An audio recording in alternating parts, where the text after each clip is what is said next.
human beings, to sum it up, are driven by interests. That's correct.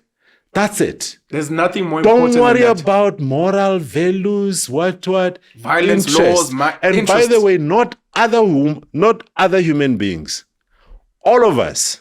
Right? So Every single one of us. Every single one of us. So even when a person seems to argue about how one person is obsessed about self-interest, whatever, if you looked hard enough in the mirror, you will see yourself. Yes. You're fighting for your self-interest. You're fighting yourself in that self-interest. So when people say, no, can you imagine what these people are fighting? I can tell you that if you were in that group, you will be doing exactly the same thing. You know, so, many of us now live in security estates, and often we drive past informal settlements, right? And I'm constantly, a lot of estate will have a buffer area, which is usually an industrial area. I'm always paying attention to how stable that buffer area is. They're moving closer. They're moving closer. You know, so we are all same. So every time you find a very good moral reason to critique another person, it's generally because you are not in their position. You're a loser. You know, so it's the losers that are always whining.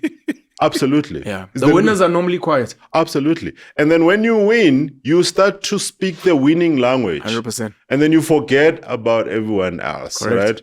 Right? So I want to pull this self-interest thread in the conversations we talk about, because I'm also here out of my own self-interest, right? And that self-interest, by evolutionary psychology basis, is my kids, right? Like and they are very much part of my self-interest. Is I can see how I made it through eye of a needle with all sorts of challenges, limited exposure, but I want a different future for them, which is really why we started to come back to Citizens. We started Citizens because I was like, there are many of us that are caught in the comfort. This is a manufactured comfort, by the way. So, you know, part of the settlement of the 90s was the compromise for the creation of the middle class. In corporate South Africa especially, but it is not because suddenly corporate South Africa required a lot of managers. It was actually we are going to create these roles. And what then happens is these roles often don't come with much of a mandate. Like you have a whole lot of people that are managers, but when you actually ask them, what authority do you have to make a decision? This thing has been dissected so much. There were a lot of compromises. One of those compromises is the tax rate for businesses was 50% at the time and all of that. So a lot of compromises were made. But we started Citizens because we were saying at some point you need to want to change what's happening. But the self-interest, so things are not yet bad enough for the middle. They are bad, but they are not yet bad enough for the middle market to be able to do something about it. This has actually just become the problem of the poor people. It is not sustainable. At some point, we are going to have to do something. So we got together with a group of like-minded people and say, what are we going to do, right?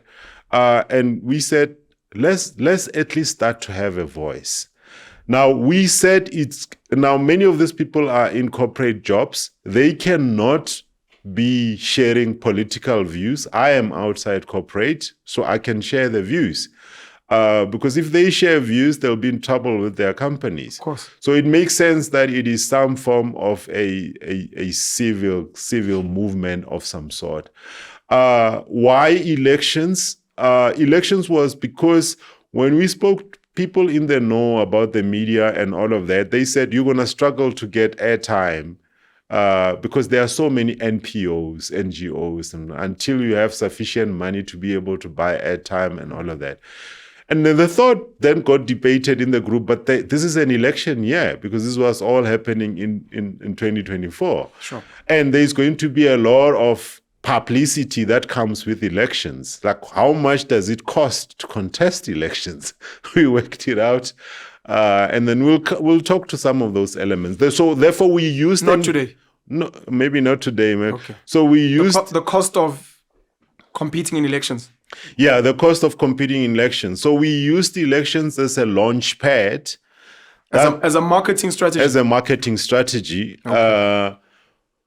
We'll talk to how much it cost us, but the idea was immediately after that. AfriForum, it was before it started to do some of the things it's doing now. But we like the model of contributions by society.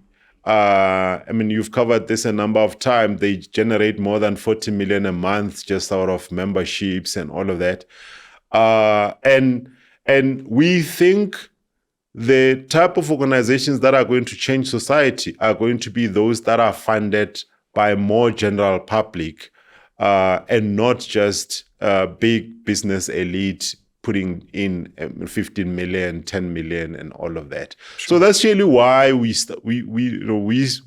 started Citizens.